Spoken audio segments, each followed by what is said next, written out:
Inilunsad na ng pamahalaang lungsod ang makabagong sistema ng paglalakad ng mga dokumentong pangnegosyo sa mismong Investors Day 2024 na ginanap nitong Martes, December 3 sa City Convention Center, Barangay Sapang Palay proper. Kung noon ay ang sikat na 3 easy steps na file, pay, claim ang ginagamit ng mga nagnenegosyo para makakuha ng business permit, ngayon ay mas pinadali pa sa pamamagitan ng Electronic Local Government Unit Improved Business Permit and Licensing System o ang ELGU-IBPLS. Sa simpleng pag-scan sa quick response o QR code na ito ng BPLO o sa link na makikita sa inyong screen, ay dadalhin ka na nito sa isang guide sa mas pinadaling sistema ng paglalakad ng business permit para sa iyong negosyo anywhere, anytime. Dapat ay nakapag-register ka muna upang magkaroon ng account na magagamit mo sa pag-access ng iyong online new or renewal application. Itong ELGU BPLS, ito na yung fully automated system na pwede natin gamitin sa San Jose del Monte. So from the original 3 steps natin, file, pay, and claim, magiging online processing na lang din and then claim. So sa comfort ng in the comfort of their homes or business locations, pwede na nila i-process yung kanilang mga business permit online. And they can also process the payment online na rin. So all they have to do is bring the receipt or the official or the electronic receipt na ipiprint nila to claim the permit sa BPLO.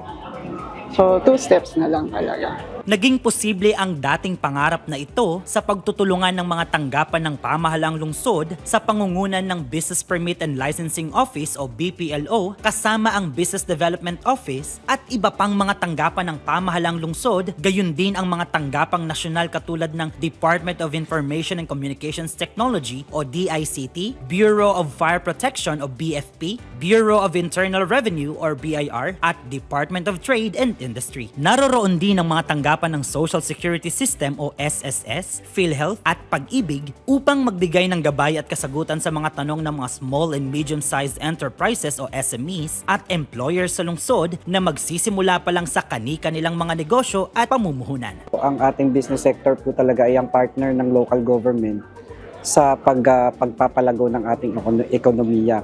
Alam niyo po, ang mga MSMEs po ay sila po yung lifeblood ng ating economy. So marapat lamang na bigyan sila ng pagkilala. This is an avenue para po magkaroon ng camaraderie and support sa isa't isa ang local government at ang business sector. Ito pong mga ganito mga activities ay talagang dapat po ginagawa para nang sa gayon magkaroon tayo ng interaction with our business partners. Kasabay nito ay binigyang pagkilala rin ng pamahalang lungsod sa pangangasiwa ng BPLO, BIR at DTI ang mga natatanging investors at entrepreneurs sa lungsod. Kinilala ang Top 15 Early Taxpayers 2024 kung saan BVGV Trading and General Merchandise ang nasa unang pwesto habang ang Alphamart Trading Philippines Incorporated naman ang nanguna sa Top Multiple Branches in the City 2024 at ang Rosetta Holdings Corporation naman ang idineklarang Top Taxpayers 2024 mula sa top 15 na kinilala sa nasabing awarding. Actually, we're very grateful na we're given this recognition ng city. Ang masasabi ko lang is we're very proud to be part of the city of San Jose del Monte. Kasi yung city government, lalo na under Mayor Art at Kong Rida, they're very progressive and forward-thinking, no? So mabilis gumalaw, tapos talagang nagfa-find ng way na makatulong sa private sector. So kami naman sa private sector, gusto namin yung ganong synergy with the LGU, no? Kasi syempre we have our own vision also, and it's aligned with the city, and very professional yung pamumunuan ng City of San Jose del Monte. So we're very proud to have established our business here, and we're very happy to be working with the city. May mensahe naman ang mga awardee sa mga magsisimula pa lang sa kanilang negosyo. Success naman, nag-start yan dun sa sarili mo. You strive hard and you work hard, eventually success will follow. Mas maganda talaga mag-start.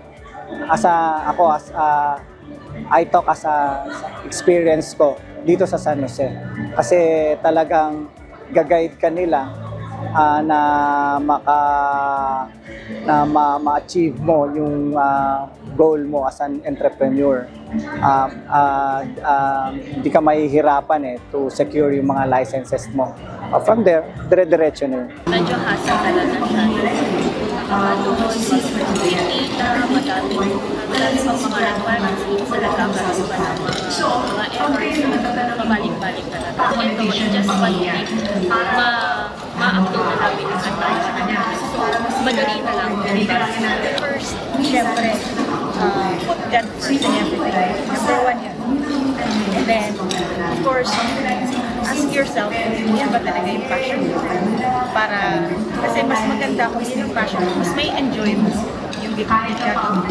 And then, of course, mas maganda maging ready ka sa apat na to. Siyempre, financially ready. Kasi hindi ka naman makakapag-start ng business without financial. And then next, physically ready. Kasi talagang sobrang mapapagod ka sa business talaga. And then emotionally ready. And then mentally ready. Like ko naman, ako natin sana sa inyo, meron po kaming booth sa River Partners. River Walk Esplanade sa Barangay Dulong Bayan. Marami po itong mga merchants, and of course, kasama po Star Sky Fresh Meat Layang Shakes. Meron din po kaming maraming branches across the city. Sana po is mabisita rin po kami at matikman yung selling namin Fresh Meat Layang Shakes. Ang lahat ng ito ay ang makabuluhang aksyon ng pamahalang lungsod sa pangunguna ni Mayor Arthur B. Robes at Congresswoman Florida P. Robes, katuwang ang BPLO upang kilalanin ang mahalagang kontribusyon ng mga negosyanteng namumuhunan sa lungsod ng San Jose del Monte. Una, nagpapasalamat kami sa inyo dahil kayo talaga ang bumubuhay sa lungsod ng San Jose del Monte. Maraming salamat sa inyo. Basta in exchange of taxes na ibinabayan nyo, we will see to it na ito ay masusuklihan namin ng ibang serbisyo na pwede namin ibigay sa inyo, no? Especially to our investors investment, no? From the road network, peace and order, social services, lahat ng pwede namin ibibigay namin. Tunay ngang iba-iba ang tungkuling ginagampanan ng bawat sektor ng ating lipunan at lahat ng ito'y mahalaga sa paggamit ng asensong ramdam para sa bawat pamilyang Sanoseño. Isa na riyan ang sektor ng pamumuhunan na sinasabing mga backbone and bloodstream of the economy ng The Rising City na magpapakilala sa lungsod bilang isang investment destination. Para sa Balitang Sanoseño, ako si Jello Darantinaw, Public Information Office.